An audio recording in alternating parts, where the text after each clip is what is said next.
Hi, my name is Alex Sanchez, President of the Coachella Valley Irrigators Coalition. I would like to welcome you to CVILC annual meeting.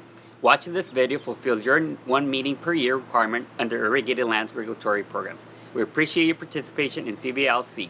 Your involvement and support helps all irrigated agriculture in the Coachella Valley comply with the regulations. Today we have three speakers covering the range of topics. Perry Classen, CVILC Executive Director, will give you some background on the program. Also, we'll give you an overview of upcoming reports, and members will need to be prepared to be in compliance with the program.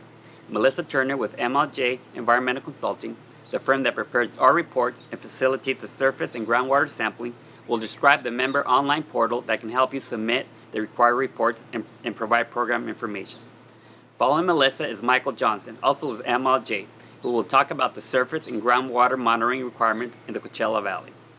A reminder, after watching this video, click on the link below to send us your name and member ID number so you can get credit for watching this video. Expect to see an announcement from us in the coming months for other scheduled workshops and meetings. Again, thank you for participating in CVILC, and I'm sure you'll find the video very informative. Thank you. I'm Perry Classen, Executive Director of the Coachella Valley Irrigated Lands Program, and we're glad you were able to participate today in our member meeting. We had one meeting earlier this year, and we'll likely have some more later this fall, just to give our new members and existing members an update on the way this program is going. It's evolved quite a bit in the last year or two, so that's part of what I want to cover today. We also have Mike Johnson and Melissa Turner with MLJ Environmental. They are with our consulting firm that handles our surface and groundwater monitoring. Next slide. Okay, on our agenda today, I'm going to talk a little bit about our organization. Coachella Valley Irrigated Lands Coalition has been around for about 5 years now, and it's expanding its responsibilities because of the change in the order. So I want to talk about that, talk about what our responsibilities are as a third party representing growers, as well as your responsibilities as being members of our organization. And then Melissa's going to come on and talk about our member portal. So we have everything available online for you to keep up with your paperwork, and Melissa will walk through some of that. And then Mike's going to give us an update on the surface water and groundwater monitoring the coalition has been performing and is planning to perform in coming months and years. So this region that we are in is called Region 7. It's the Colorado River Water Quality Control Board area. There are 9 regional boards in the state. And I'm going to give you a little bit of history of why we are in this program, why we have it here. This activity with the water board started in 2004 in the Central Valley. So there was a general order or a conditional waiver that was adopted at that time that brought irrigated agriculture and under the first regulation that they've ever had. Michael and myself work on this in Region 5 as well. I've managed the East San Joaquin Water Quality Coalition since 2004. And so we've been working in that area for almost 20 years. And the Coachella group brought us in because of our background and experience in working with these orders. Subsequent to the Central Valley order, about at the same time, the Central Coast Region 3 also adopted the Irrigated Lands Program. And then subsequently, some of the other regions, the LA region, San Diego regions, have all implemented the irrigated lands programs. And I don't know the history, and probably good that I don't, as to why Colorado region took so long, but they took a little longer than everybody else, but now they're catching up. There was an order that was passed in the Central Valley.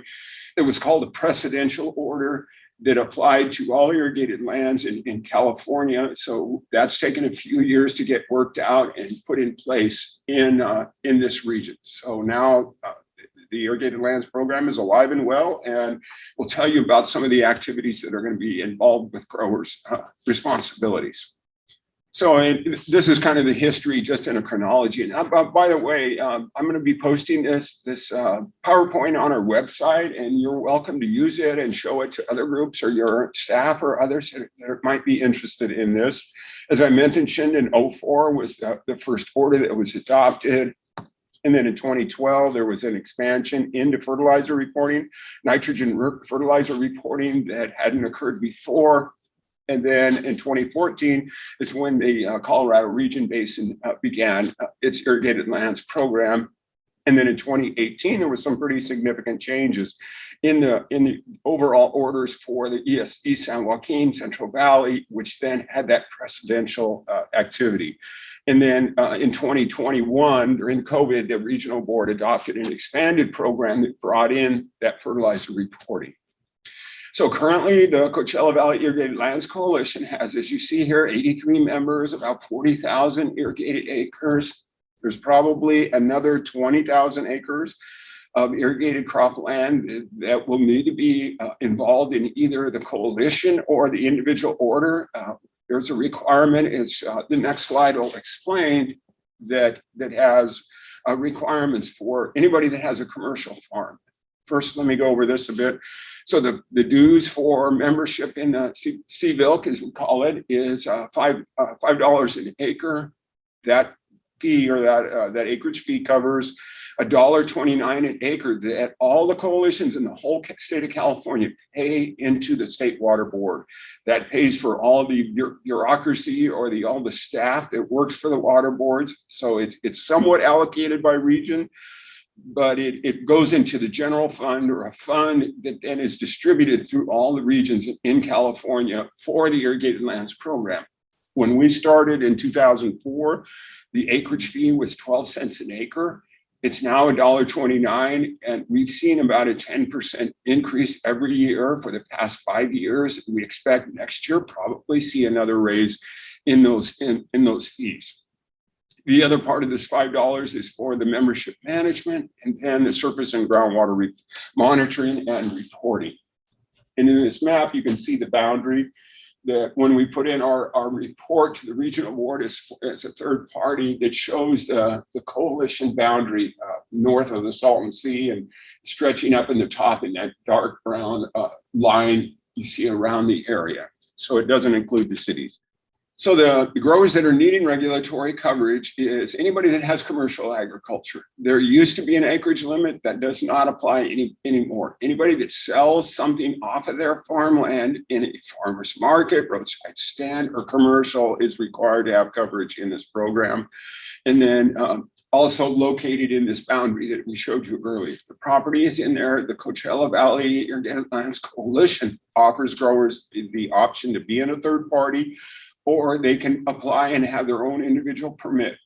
And an individual permit is quite onerous because you have to do all your own paperwork. You have to report directly to the water board, all your own information.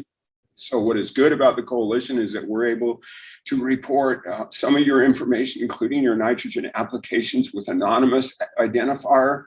Whereas if you have your own permit, you have to do that identified as your own property. We do need to turn your name and address into the water board once a year. Into July, we submit a membership list that has all of the members that are covered. Starting this fall, the regional board is going to start doing some comparison of irrigated lands through the pesticide use permits to try to find that extra 20,000 acres that is likely out there not participating in our program or the individual permit. So the grower's regulatory compliance, this is a schematic that kind of explains, it's the flow chart. It's kind of a yes, no option here. It's similar, it's what I was explaining about, whether or not you have irrigated your commercial and such. So if you do have have yes to any of these questions, then you have the two choices of joining a coalition or getting that individual permit. So there is responsibilities to be in the coalition. As a grower, you obviously need to get coverage one way or the other, coalition or individual. There's a need to implement management practices that are protective of surface and groundwater. Don't have a lot of surface water in this area, obviously, but there has been detections of pesticides in surface water historically, not many. We see though a lot more in the Central Valley than you do here, as well as Central Coast. But then there's also some plans and reports that need to be prepared. We'll talk about those a little bit later, but they're template based. They're very straightforward forms asking about farm practices. And then those reports stay on your farm. They don't get turned into the water board. And then there's some other reports we'll talk about later that will need to be submitted to the regional board. And going back to the beginning of the Irrigated Lands Program back in 2004, when this order was being negotiated and fought by agriculture, we tried to convince the board that we're doing a good job farming. We're using drip irrigation. We're doing all these technologies. And their response was, where's the data to show us that farmers are doing these things? And of course, with our pesticide use permits, all we have is records on how much pesticide we put on, but there's not other practices iterated on what are we doing to keep products on the farm and out of groundwater and surface water. So that's kind of the genesis of what these management practice plans or farm plans are about. So we can show the water board what it is we're doing. And through the years and in other parts of the state, it has led to us being able to really document what growers are doing in a way that we never had been able to do before on such a wide scale. So our responsibilities too is to assist you with compliance with this program. If you ever get a call from the water board, you get a letter, you can figure it out yourself if you want, but please don't hesitate to call us because we've been dealing with this for years. You get a letter that doesn't make sense, call us right away as a member so we can help sort it out. Sometimes, believe it or not, the state makes mistakes and they send them inappropriately or without the best information. So we can approach the water board on your behalf and intercede where necessary. Of course, if it's something that's out of compliance, we'll work with you to figure out how to be in compliance. But that's one of the things that we offer is the ability to be an intermediary for you between the growers and the water board. And over the years, it's countless number of times that we've been able to intercede and talk to the water board and make the problem go away or have it better understood on their half as to whether they made a mistake or whether there was something that the grower did do that needed correction. So then our responsibility as a coalition, and this is part of what the dues do, is that we have to sample and analyze water samples in our region that could have impacts by irrigated agriculture. And this is a very exacting process. We try to locate waterways that don't have a city influence, so it's not draining out of a city and then coming through farmland. Sometimes that's unavoidable, but for the most part, we try to find waterways that only potentially have impact from agriculture. So that's important when we're selecting the monitoring sites.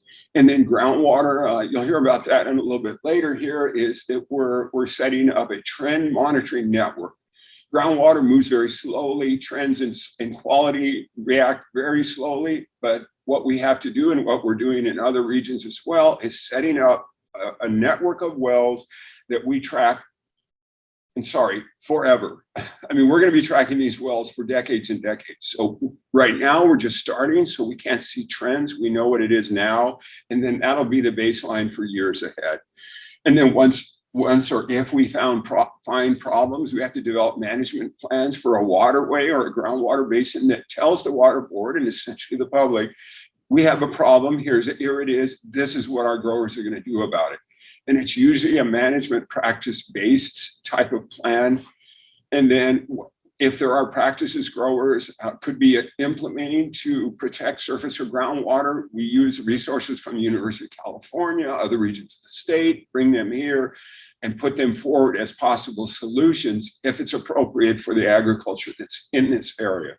So the management practice approach is really our cornerstone of a water quality coalition, because it really comes down to, if there's a problem, it's typically solved by what we can do on our farms and our properties.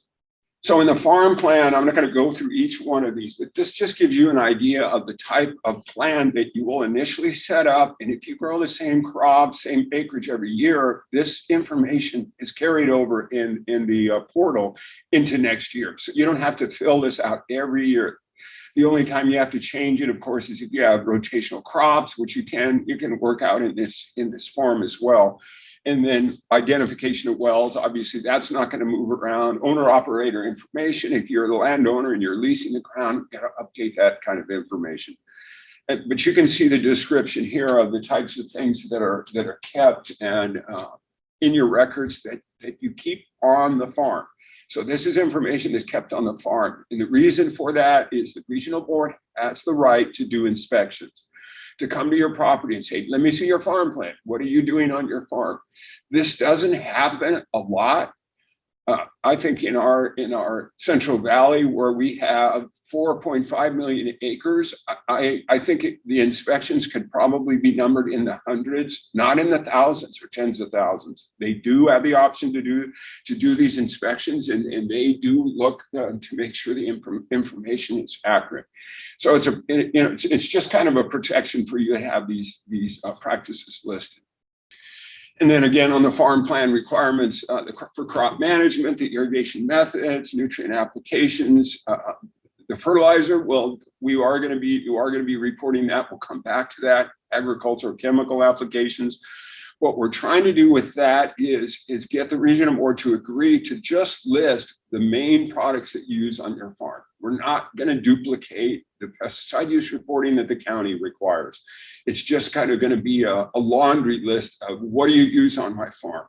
So I grow peaches and nectarines over in Fresno County. I use maybe five chemistries, 6, 10, maybe 10 at the most when I rotate. I would list all of those products and then put them down once if I stay with those products. So again, it's not intended to be a duplication of what the county ag commissioners require. Okay, a couple of other things too on the farm plan is the land management practices. And then if you do have water discharge locations, you create a map, a real basic map, and indicate where those discharge points could be. Not likely to be a lot of those here in the Coachella Valley, but there could be some subsurface drainage discharge.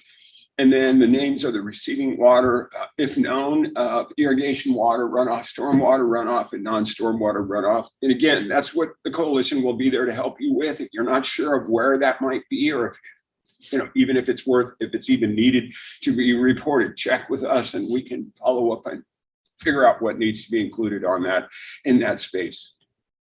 So this gets to the form that's going to be required for your nitrogen management plants. And this is a nitrogen reporting form. This is a template that comes out of the Central Valley. We started on this in 2008 in developing this, working with crop advisors, university growers.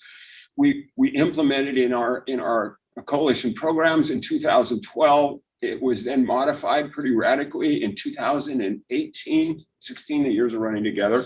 But anyway, the point being is this has been scrutinized and looked at and tried to make as simple as possible over the years. So we're opening it up for comments right now for folks to look at this. And if they find places to improve it, let us know. We'll take it to the regional board because they've given us the option to modify it to our conditions that we have here that may be different from the Central Valley. And so far in looking at it, I don't personally see a lot of things that could be different, but again, I don't farm here and you all might see things that we want to change. But again, it's made to be as quick, as easy to fill out. This again, on the portal will be something that will be carried over year to year. So once you have a field set up, you have these practices in place, you only need to update it once a year if there is a need to do that. And this plan also stays on the farm. It's not submitted to the regional board.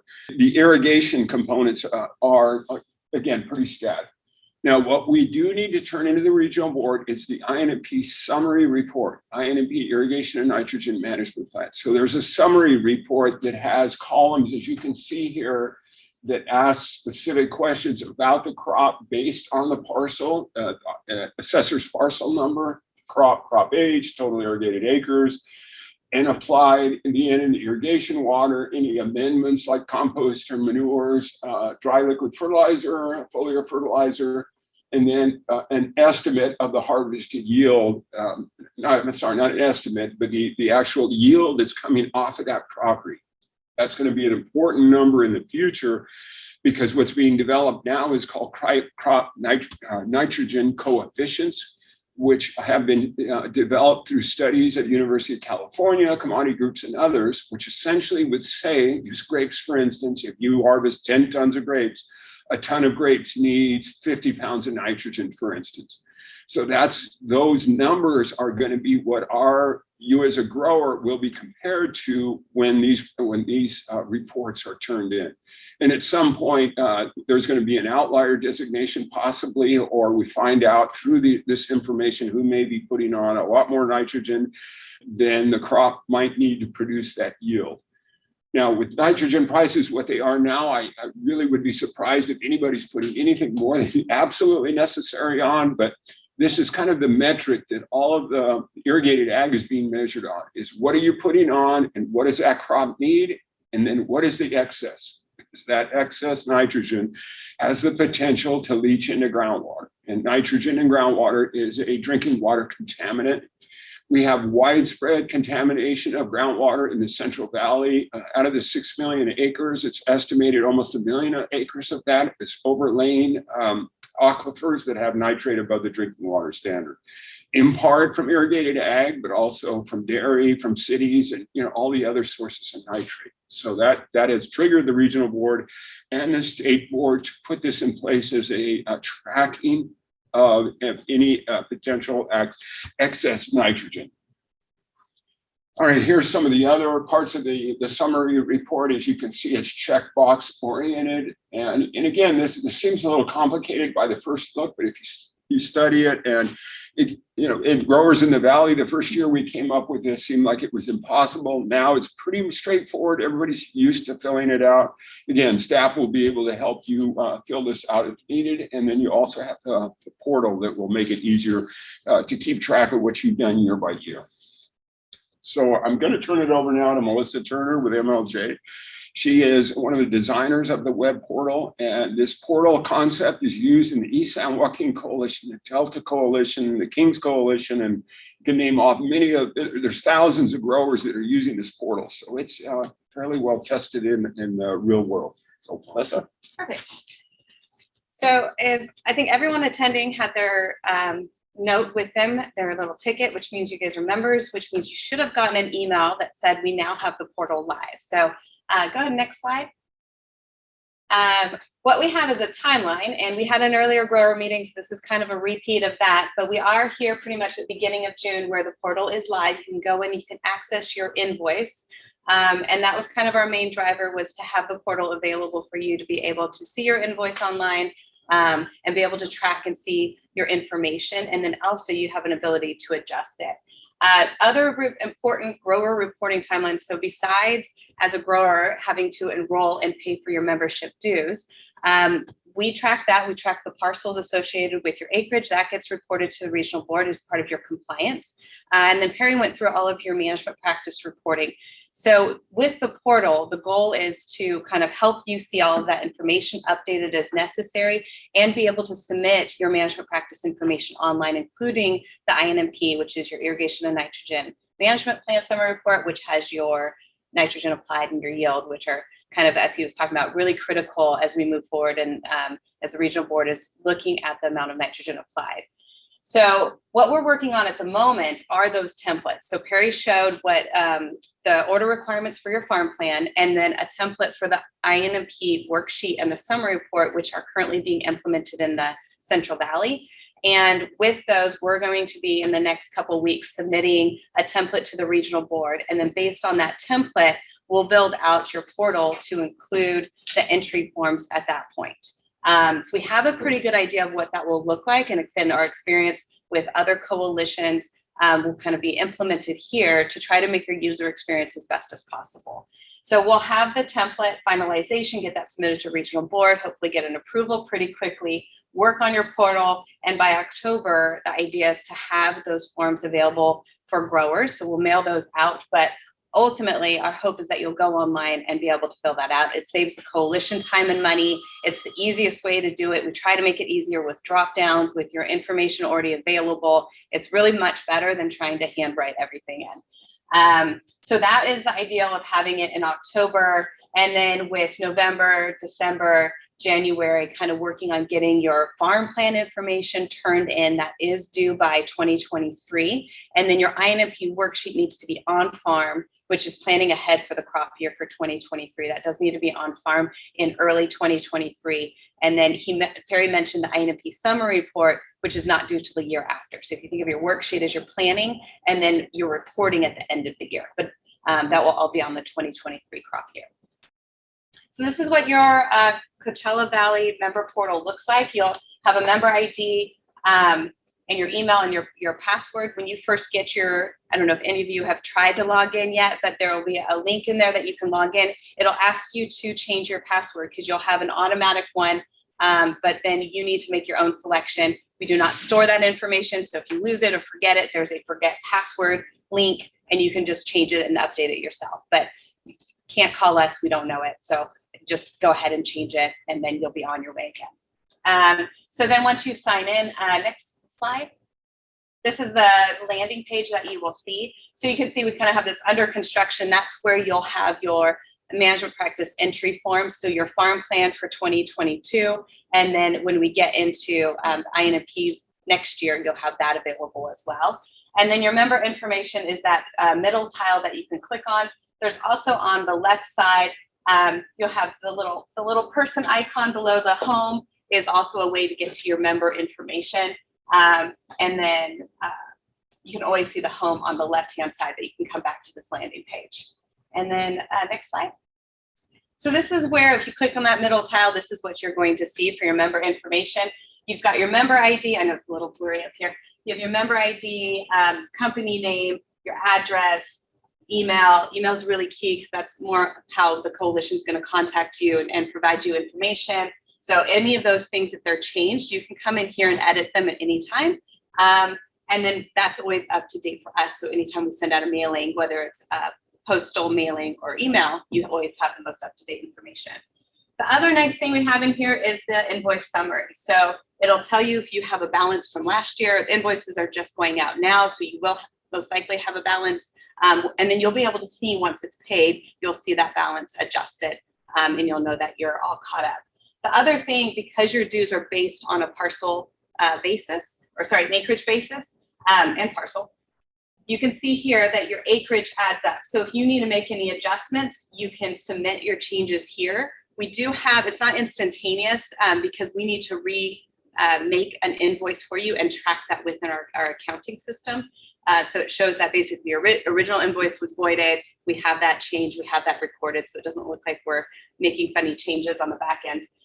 But it does allow you to make those requests and changes online, and then we will submit and send out a new invoice for you to come in, to pay the most updated balance. So that does include changes to your parcel and also your acreage in here. And then if you ever come in here, you'll see if there's something pending. It's just waiting for your membership manager to come in and get your, but once that's approved, then you'll see them back up at the top part, which is what would be accounted for in your invoice. And then at the bottom of that, so behind that's grayed out, that was that view of your membership information. And then there's a print invoice button at the bottom. And this is essentially what you have. This is what you got in your email when your invoice went out. And then you can always come here and print it if you need it for your own records. So as Perry went through, he went through the requirements of the farm plan. And so if you think of your two sections, you have your farm plan and you have the INP. These are all requirements listed out in the Coachella order, as well as the other orders. There's 4 other orders in Region 7. So if you farm anywhere else, it's all very similar. So the different groups, the different 4 groups might have a slightly different template, but it all is the same information all of the coalitions have to collect. And like I said, we're working on our template at the moment, but the concept with the entry forms will be, if you're a grower and you have multiple parcels, but maybe you farm them all the same. So you have 4 parcels, but it's basically one field for you. You can select them here and say, essentially, let's call you this my field 1, and it has 4 parcels. You can select them here because this will pull up what you have enrolled. And then you'll be able to fill out one set of answers, and we'll apply it to all of your parcels. So that makes it easier. You don't have to fill it out 4 different times, the exact same answer. So that will be the first step when you come in to, once we get this built out for your specific template. And there's kind of this navigation and information that will be along the top. So there's the field details in section 1, section 2. So we'll try to walk you through in the user experience so you kind of know where you are and how much more you have to fill out. And then there will be instructions along the top. And we also have a tour that you can ignore. I'm sure you've seen these in other websites. They have extra information to help navigate you. If you're interested, you could read them. If you're a person that gets impatient like me, you can always click out and ignore it. But it is always there. So if you do get stuck or you have questions, we have little tutorials in here to help navigate you and explain the different pieces of the portal. So filling out, this is an example of what we use in the Central Valley, but yours will be very similar. So once you select your fields, you'll be able to see up here. So this is where you have field 1, field 2, field 3. In this case, they have individual parcels under each of them. So in this scenario, it's, I can't even see what the crop is. They probably have either different crops or different irrigation practices or something that makes them different. They're managed differently. So we would call those different management units. And so basically this grower would fill out 3 different surveys. So they would click the first one and then they start clicking in, toggling between what are the different practices that they implement for each of those management units. So remember, if you had, for example, field 1 and you had 5 parcels, you only have to then, for field 1, you only have to fill that in once we associate it with all those parcels. So again, to make it a little easier for you. So this is sort of how, when you saw when Perry presented the paper version, he's like, I know it looks really messy, but it's not that bad. This is how we make it easier. You just tab through it and click on the button. And then each year we repopulate and we leave it populated with what you had last year. And then if you need to change it, you can, or you can just click and say, yep, same as last year and move forward. So the goal is to make it as fast and easy as possible. And then, so that's kind of the farm details, and we'll have in there questions about the pesticide practices, sediment erosion practices, also irrigation and nitrogen management practices. For the Colorado region, the way the orders are written, you are required, and we didn't quite get out of this in negotiations, but you're required to put on your farm plan and your INMP summary report what irrigation and nitrogen practices you're implementing. So to make it easier for you, what we will be doing is you'll fill this out this year for your farm plan. We'll carry those over to your nitrogen management plan. So when you go in and fill that out, it'll be pre-populated for you. So that way you're only filling it out once. We kind of associate it for both templates for compliance and reporting to the regional board.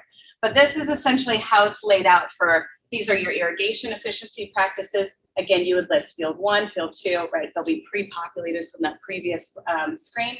And then these are your irrigation. So there's also some nice features here where, let's say you had 10 management units or fields and you do laser leveling for all of them. You can click this button here and it will apply to all of them. And then also you can see everything across. It's all in one page. Hopefully, again, the user experience makes it as easy as possible. And then again, at the top, you have just a few words of instructions to help navigate you.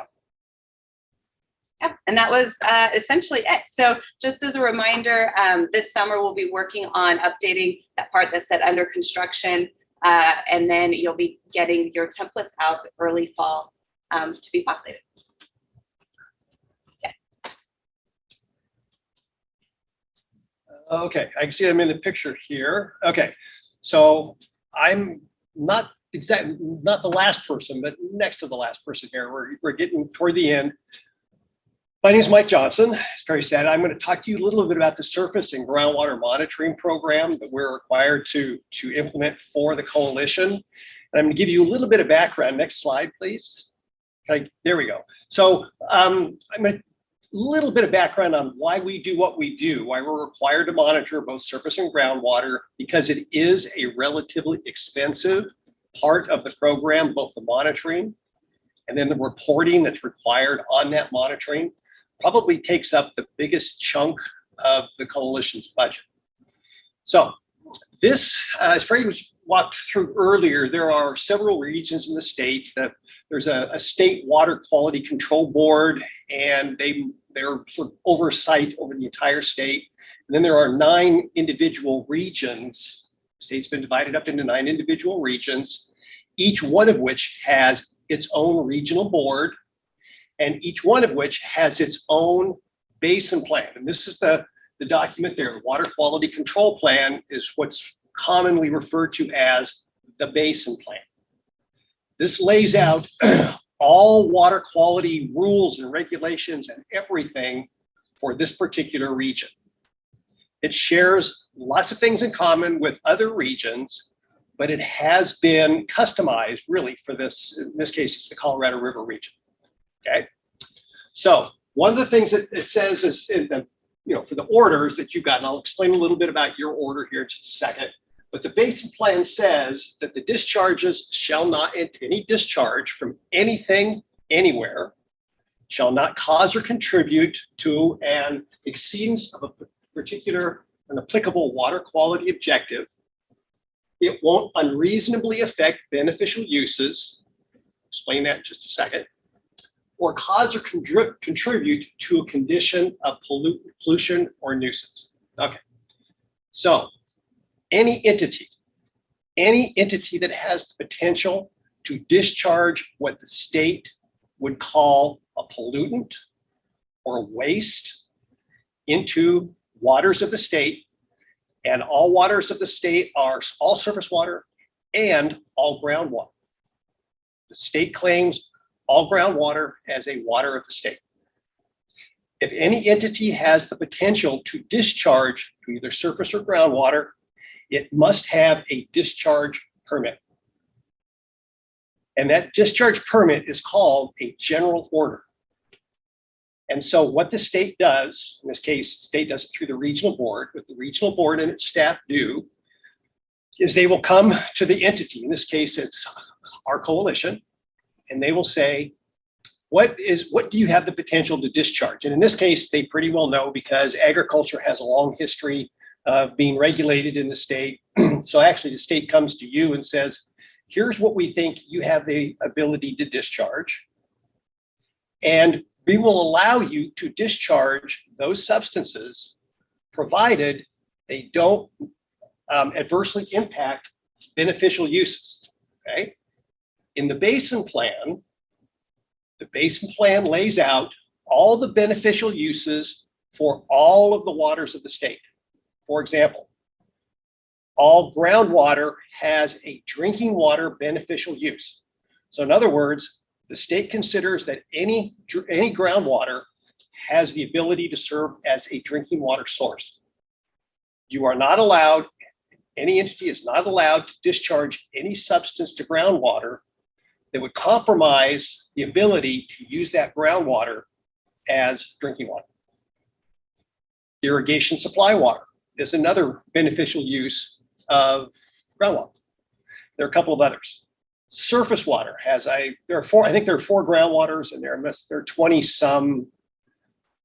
I can't even keep track of all of the beneficial uses for surface water, but there are surface water beneficial uses, again, livestock water, irrigation supply, aquatic life, in other words, fish habitat, invertebrate habitat, all sorts of aquatic life beneficial uses.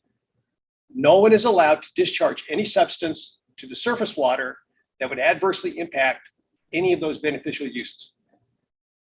Okay?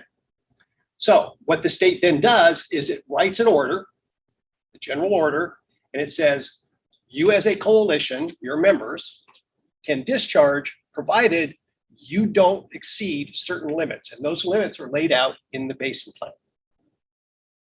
So in the basin plan, if you want to go to the basin plan, it's online. Just go to the Colorado River Water Quality Control Board website. You can download their basin plan. It has all the beneficial uses of all the waters in this region. And it has all of the water quality objectives that you're not allowed to violate. So when you're given a permit to discharge, the state just doesn't take your word for it that, okay, we're going to observe those objectives.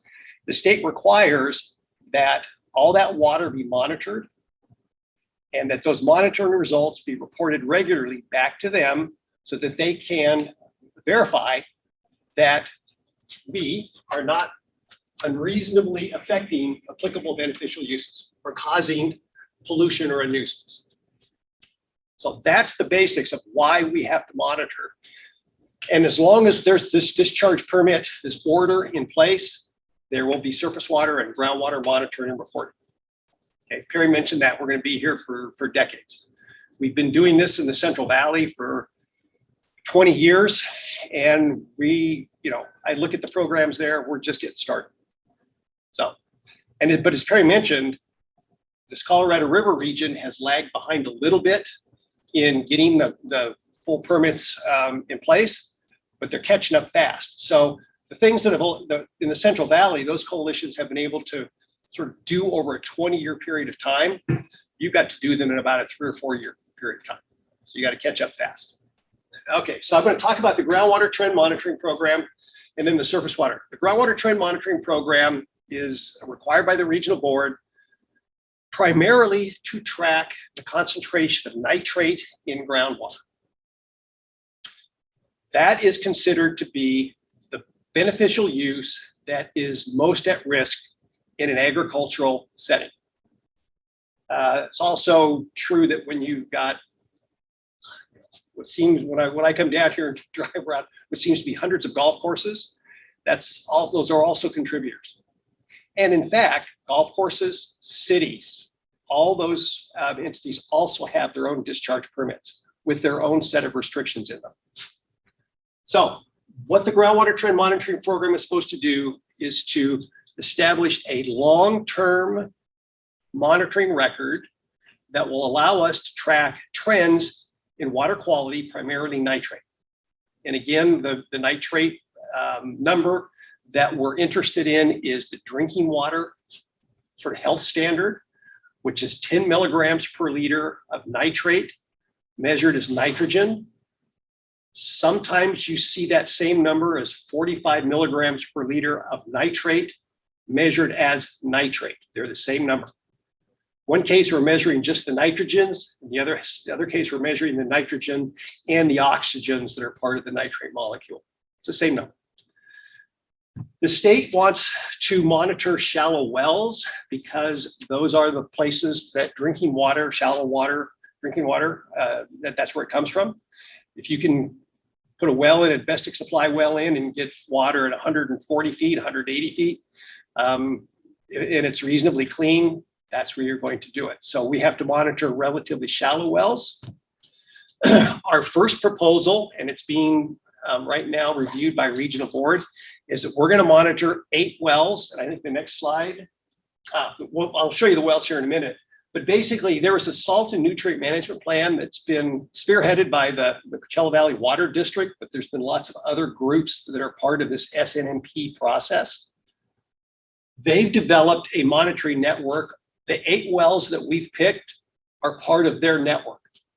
So we're not doing anything new. We're not drilling any wells. We're not charging growers anything to drill new wells. We're going to piggyback on their program.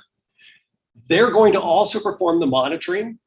This needs to be done on a yearly basis. And I think the first year's monitoring will be late summer, August. And right now we're waiting for approval from the regional board. They had a couple of minor comments on the work plan. They did not question the 8 wells. So that is what we're going to be monitoring. And over the course of time, we may have to add a few wells here or there, but there'll be established wells in this SNMP monitoring network. So again, we're not going to have to pay to drill new wells. We're just going to piggyback. The Coachella Valley Water District has been a great partner to the coalition over the course of the last couple of years. They are volunteering to collect both surface and groundwater for us, basically free of charge, and which is going to save the coalition a substantial amount of money. Okay, next slide. I think now we're at the map. Yeah, so if you can still hear me, we have 8 wells, and you can see there's 1, 2, 3, 4, 5, 6, 7, and 8. So there are 8 wells in the coalition region, kind of spread across. There's some of them are shallow, some of them are deeper, and then there's some what are called perched. There's a perched aquifer. In other words, there's a bit of water, a groundwater that's separated from deeper groundwater by a sort of clay layer that doesn't allow that water to move down. So we've got a couple of each, but regional board has said that those are acceptable, and so we're looking forward to starting to monitor in August. I think next slide. We do have a little bit, just to kind of give you an indication of what the water quality is. We did have a little bit of information on 4 of the 8 wells, so from some previous monitoring that the water district performed. And as you can see, again, if we're looking at the standard as 10, that's the line that we want to be below 10 milligrams per liter. If we look at that, the first well, we had 8.8 to 12.7 milligrams per liter, which means that on average, it's about 10. It's pretty close to 10. And the other ones are 7, 8, 2 to 4 milligrams per liter. So the water quality here, the nitrate water quality is actually quite good.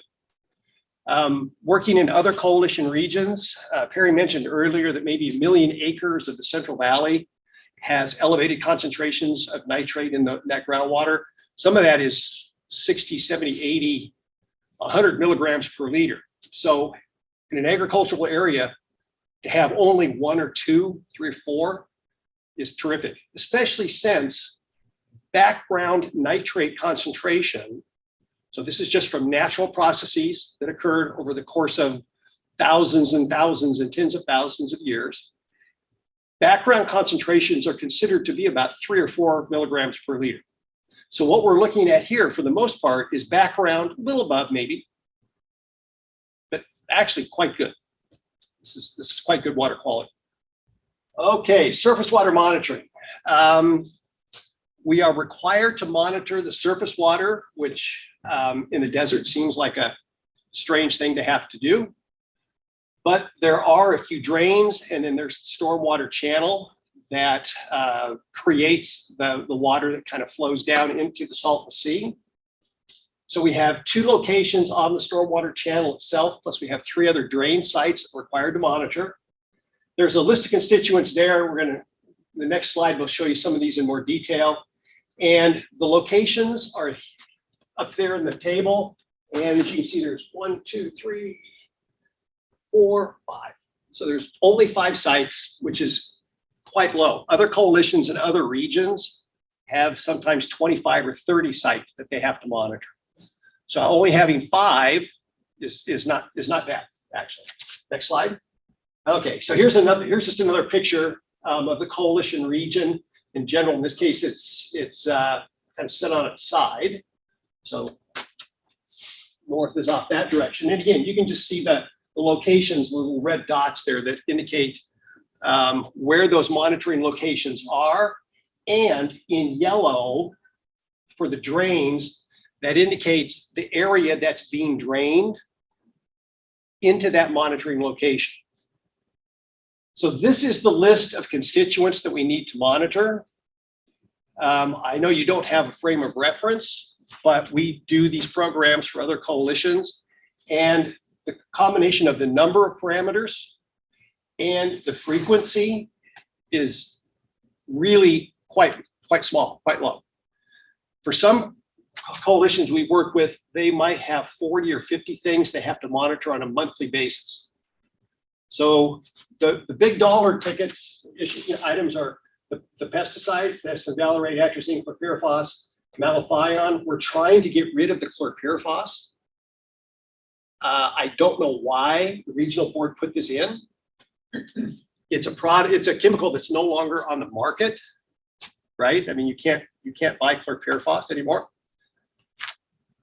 We told the regional board that, and they said, well, we're going to leave it on there anyway.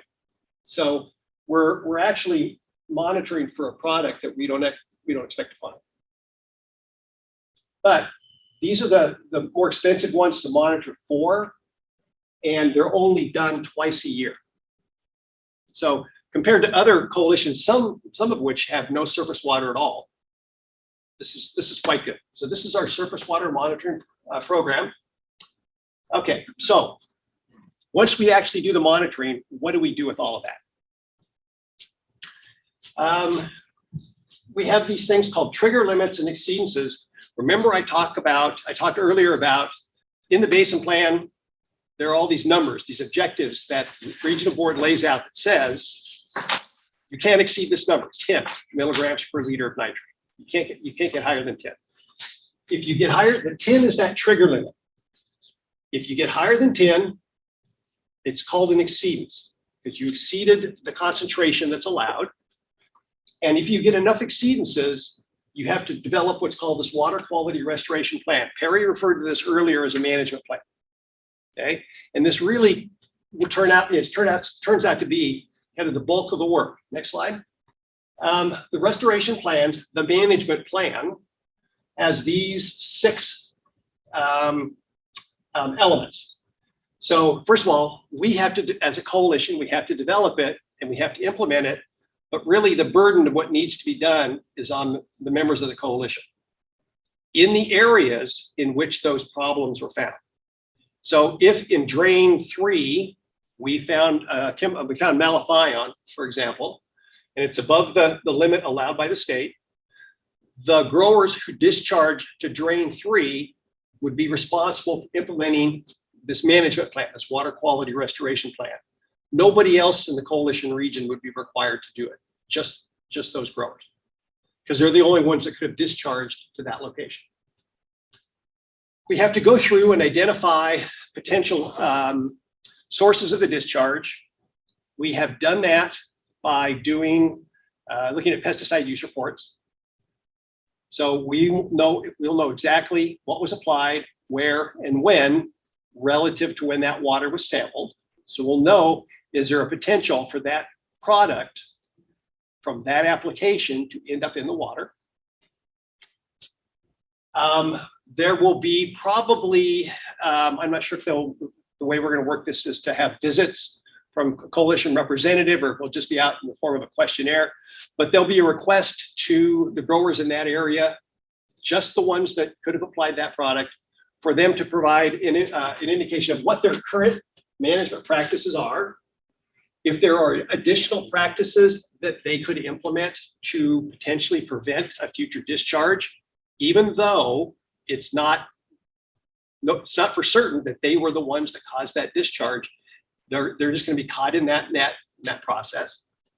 So they will identify additional practices.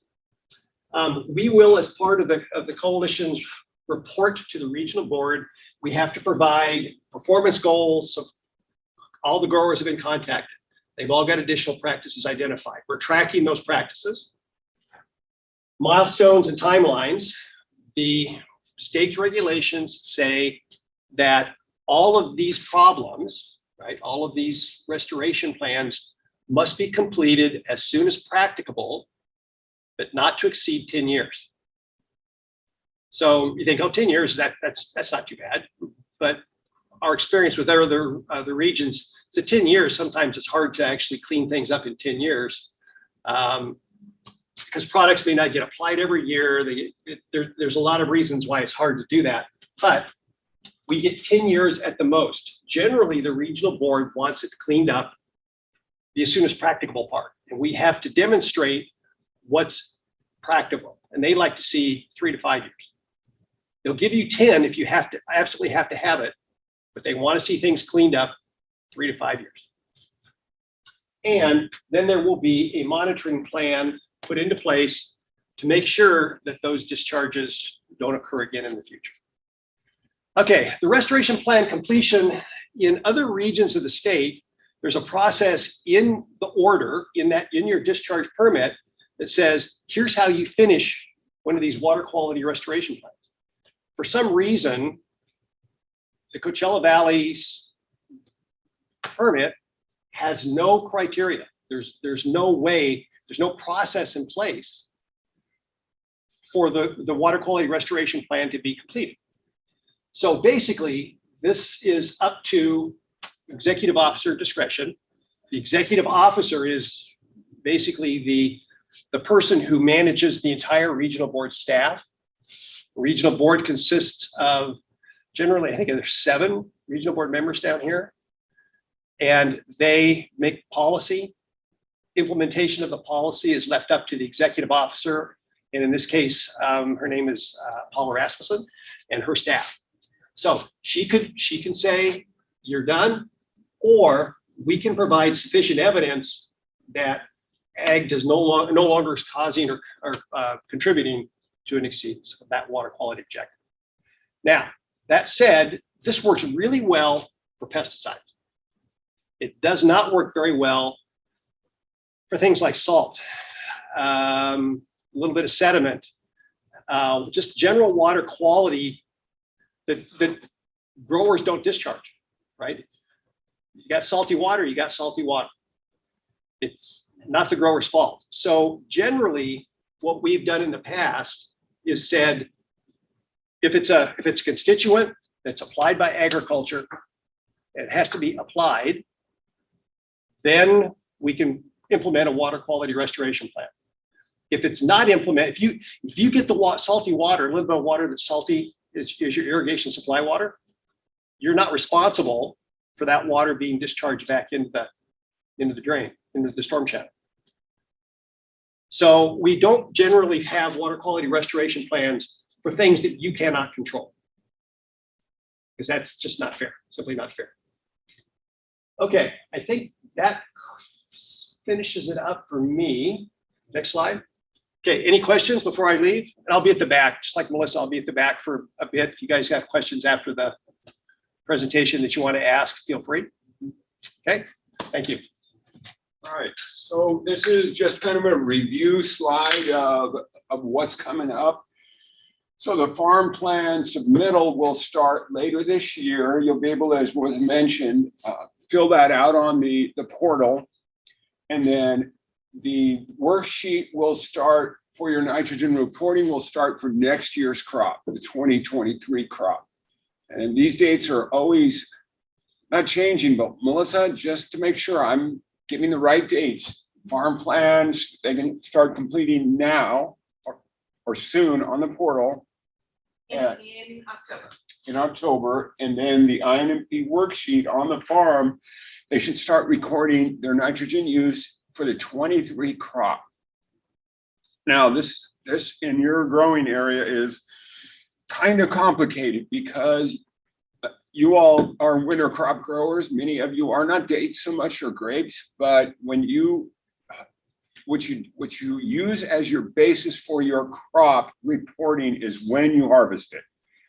So what you do, for instance, in 2022 for fertilization or other things for your permanent crops that you harvested in 23, you want to pull forward those fertilizer recommendation or fertilizer uses, nitrogen that you use to produce that 23 crop.